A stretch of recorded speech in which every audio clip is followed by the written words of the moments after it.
Welcome to the Thrive Forward podcast, Miss Anna Mazig. You are a woman of many talents and you are a consultant. And today we're going to really talk a lot about some of the things that you are passionate about and making them a little bit more human. Mm-hmm. Anna is a consultant around policy and conduct and compliance, as well as how to framework some of those items into social media platforms. We have been providing insights around the wealth gap. And so Anna and I really wanted to have a conversation around how education plays a huge role in some of the gaps we have around wealth in different various areas of life, specifically focusing on people of color and women within the wealth gap as well. So we'll share some statistics throughout our conversation. Otherwise,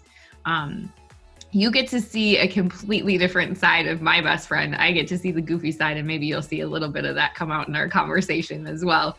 But she's highly intelligent. She is a attorney, so really a lot smarter than me, is what I usually say. A lover of art, a multi-talented individual. Not only does she run her own consulting firm, but she also has her own jewelry line, which, we'll figure out how both of those go together, but like passion project and passion project, right? Mm-hmm. Yes, definitely. So, anything that I missed that you would want to share with everybody in that tumbled version of an introduction of you? I think it's great. Again, my name is Anna Mazig. I'm the owner of AM and Associates LLC, small consulting firm. We're based in Minneapolis, Minnesota, but we focus on compliance and policy, physical security, and threat assessment. And we can definitely go into those. But I know that Shannon, when you and I were chatting a little bit about this, you had kind of asked, what it was that brought me, like what's the background that got me to the work. So I was a psychology pre-med major. My first experience with compliance was when I worked for the mental health side of an insurance company. There were a lot of steps and details to when we would do behavioral health intakes over the phone, when I would investigate complex claims issues and things of the like. So fast forward to law school, I was an extern at the Minnesota Department of Human Services in their compliance office. And I essentially wrote policy for employees of the state. And I absolutely loved it. And I've stayed in that space since. A little bit about compliance for folks that don't know. Sometimes organizations are afraid or scared. They're worried about compliance. And I want to let you know it isn't something to be afraid of. It's something actually to lean into. If you think about compliance being a set of standards that need to be met, then the policies and procedures that outline the purpose and steps when followed mean that an organization is compliant, right? You're meeting these expectations. And so policies and procedures end up really boiling down to protection. It protects the organization, the employees, the customers or clients that are on the other end. And if we think about it, most people go into a line of work to help others, right? Not to harm. And so when policies and procedures are well written and the organization believes in them, then accountability is established and built into the process and everyone benefits. And that's really what brought me to continue engaging in and really have a love and appreciation for compliance. I know being in the financial industry, I was like, don't talk to compliance. Like, you're only in trouble when you have to talk to compliance. And I'm like, they're really not that bad people. They just kind of tell us how to be in line, right? And at the end of the day, I always say, like, especially in our industry, compliance is the aspect of like, how are we going to serve our client the best? Yes, right? Exactly. Yeah. Right. And I think when we start to think about the wealth gap even more so, we see that there are strong discrepancies between income Yes. within specific races, specifically Black, Latino, and white. And, from that sense, the median income for the United States, and these numbers are based off of the last census, which was in 2016. Plug for census. If you have not completed your census, please make sure that you are counted. Yes, like these are important numbers so that we have accurate numbers, right? The overall median income was $61,723. That's across the entire United States. For white families, it was actually higher than what the median is. Not by much, but still higher, by about $1,000 at $62,769.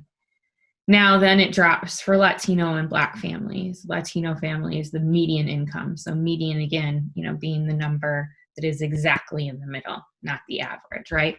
So Latino families, it's 40,800, and Black families is a staggering 36,615.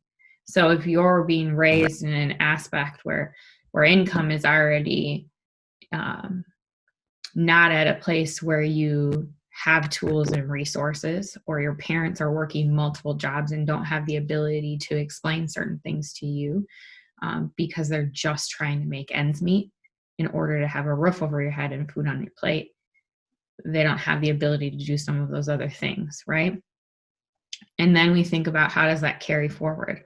Well, I look at everybody else. So I have to go to a 4-year school, and I got to get a 4-year degree, and I'll take out student loans to get that. And then if I really want to be successful, I got to get advanced degrees, right? Because I need somebody to recognize me on a resume as somebody that's educated. And then what happens to all of that accumulated debt? Right. How do you use conduct and policy in a way that actually creates change so we don't end up in these situations? From elementary education to higher ed, right? How do we look at those things, and what are some things that individuals right now today could start looking at in their own communities? Sure. I mean, one huge piece is, and I go back to, something I mentioned earlier, are we criminalizing a lack of financial resources at any point in time? And do we provide information and knowledge in areas that can undo a harm that's someone is on the receiving end of? So when we're looking at policy, first we have to look at it through a lens of equity, right? There was an article I had read about an elementary school where youth who were getting school lunches, if their parents weren't paying the school lunches, they would get like a detention, and then there were other repercussions that were happening because their parents weren't able to pay for the school lunch, right? And then it becomes, well, are there situations where students actually aren't eating? That becomes unethical, and there are ways to address those elements or those pieces, right? But that's a prime example where I read that and I was like, well, first of all, we're criminalizing the fact that these parents are unable to pay for a lunch. So is there a lunch program that's available? Is this the lunch program that these students are a part of, and that it's supposed to be helping, and now is actually harming the student in some way? Because now not only are they getting a detention or having to stay in from recess because their parents are unable to pay for the lunch, but then their friends are all aware that they're not able to go out to recess. So then their friends are aware of their financial situation. And we know that there's a lot of stigma around poverty in our country. Yes. And so there are layers to it, right? So, a great thing that somebody can do is say, in that particular example, hey, is there a lunch program? Can I donate money to the lunch program to help out families who maybe can't pay? Or asking, about like in terms of conduct, what is the student code of conduct at the particular school, right? Are there rules, for example, another situation, rules that said a male student's hair couldn't be past their shoulders or couldn't touch their shoulders.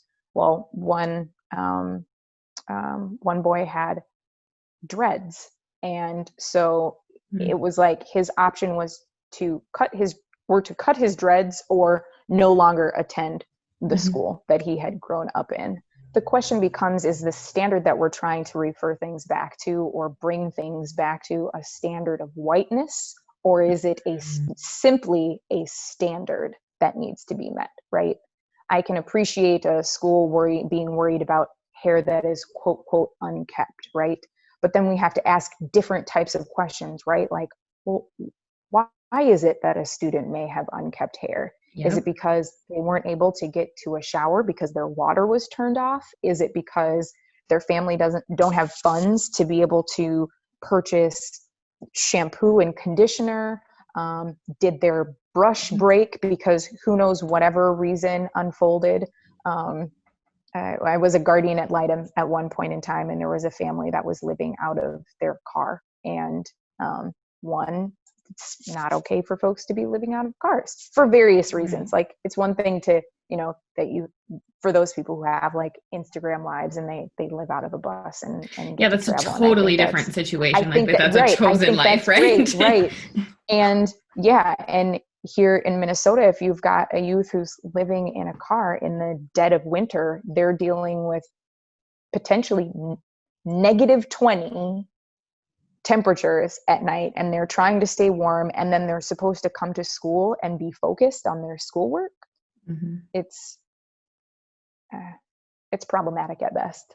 You said this great, like, is the standard whiteness or is it a standard, right? And so when we look at that policy as white parents, we have to take a step back and we have to look at that policy, and is it to benefit our children or all children? Right. If we again go back to conduct, right? If we think of a situation where a student may break a rule and it wasn't necessarily intentional to do it, how is it that would happen, right? What are some of the hypothetical situations that we could run through where a student would break this rule about hair? It's like, oh, well, if they have dreads, or if they practice a particular religion that says they're not supposed to cut their hair, or if they come from a heritage where there are other elements of spirit or soul, right? If we think of Native belief systems around hair length and not cutting hair, like there are layers to this, right? And so again, reviewing through a lens of equity, and also actually bringing the questions forward, right? So you can think of the hypothetical scenario where a student might break this rule, and it doesn't mean that they were, inherently doing something wrong or incorrect. And then it's like, okay, well, what is it that this rule is actually trying to get to versus what is the outcome? What is the intention or spirit of it versus what it is that's actually happening? And so, okay, if what we're saying is we want to support a look of professionalism among our students because that's what it is that we want them to come out of here with, then we say, okay, then let's focus more on us coming from private school, to make sure their shirts are tucked in, right? Yeah.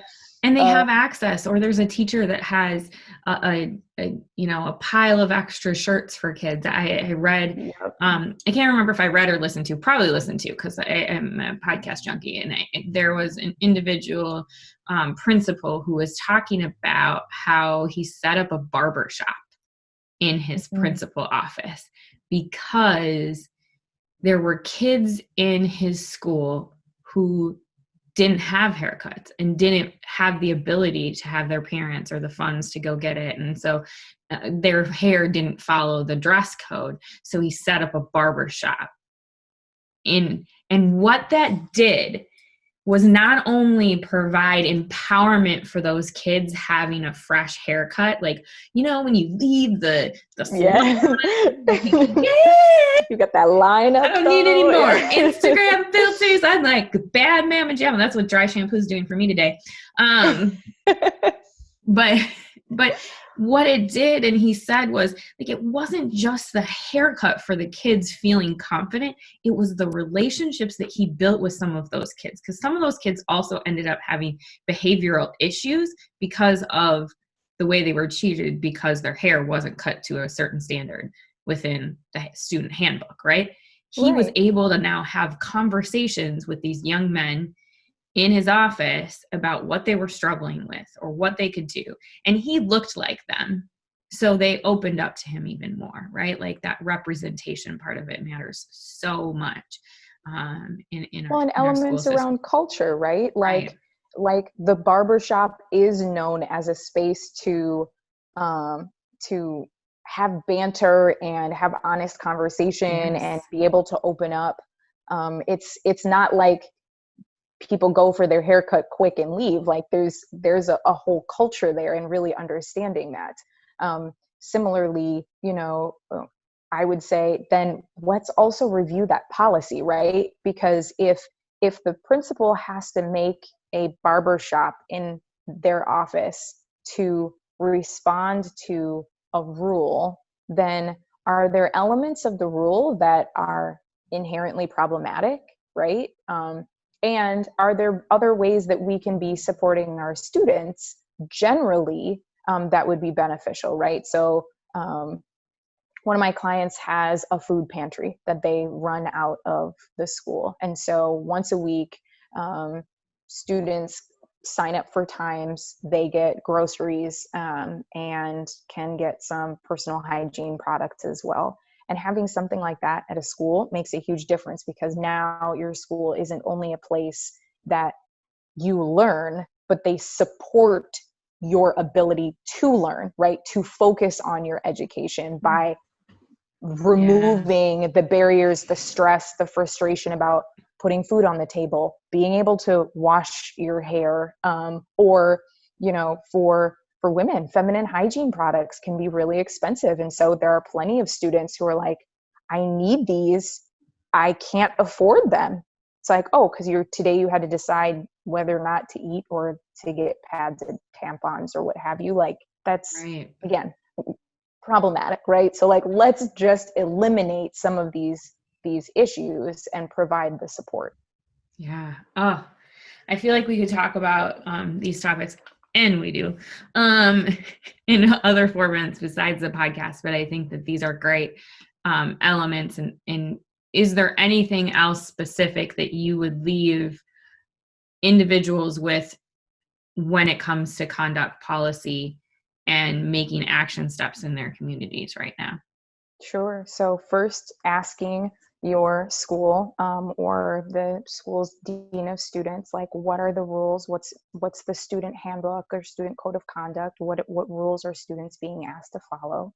Review them yourself thoroughly with whoever it is that is needing to follow these rules, right? If that means you're reviewing it with your kids or with a family member, nieces or nephews, if you yourself are in school and you're wondering, hey, what is it that I need to be doing? Read through those rules and think of situations like, could you find yourself or could someone else find themselves in a situation where they break the rule and the spirit of the rule maybe is kept, but the rule is broken nonetheless, right? And then from there saying, hey, we've got to make some changes and moving forward with asking leadership about how to make those changes. And if you have questions about this, I certainly invite you to feel free to reach out or contact me. I know that it can be daunting and a little overwhelming for folks that don't have a policy background, or, you know, their equity lens is a little blurry and, you know, need some help shining it up. But that's not a problem. We can clear it up. Oh, I love how you just said that though. Like your equity lens just needs some clearing up, because I feel like that's a lot of folks right now too. And we can't move forward with a foggy lens. right? We got to be able to clear some things up. So I have one more question for you today. Since Forethought Planning is a financial planning firm and a wealth management firm and a coaching firm, we do all the things around money. What is your vision for wealth? Personally or broadly? Yeah, broadly and personally, whichever way you want to answer it. Oh, goodness, there's layers to this. Good question. Personally, I want to live comfortably, and I know that that definition is very fluid for folks, and that I can pass on wealth to generations that come after me, because generational wealth is really important to me. I think in a more global aspect, that there is widely disseminated knowledge and information made accessible and available to folks who don't know what to do and have questions, or who don't know where to find answers. Like, yes, it's really easy for us to say, well, just Google it, right? Like, just Google it. But people who don't have wherewithal or a base level of knowledge in an area can't necessarily trust what it is that they're looking at when they do Google information. So making sure that the knowledge that is spread is true and real and trustworthy. Oh, such a great answer. And every answer is great because it just defines who you are as an individual. And I think you're absolutely fantastic. Thank you so much for being a part of the Thrive Forward podcast. And please make sure that you go follow Anna on social media. She does some great work around policy and conduct, and also just life advice too. So you can follow her on multiple different platforms. We'll tag them all in the show notes. Thank you. Of course. Thank you.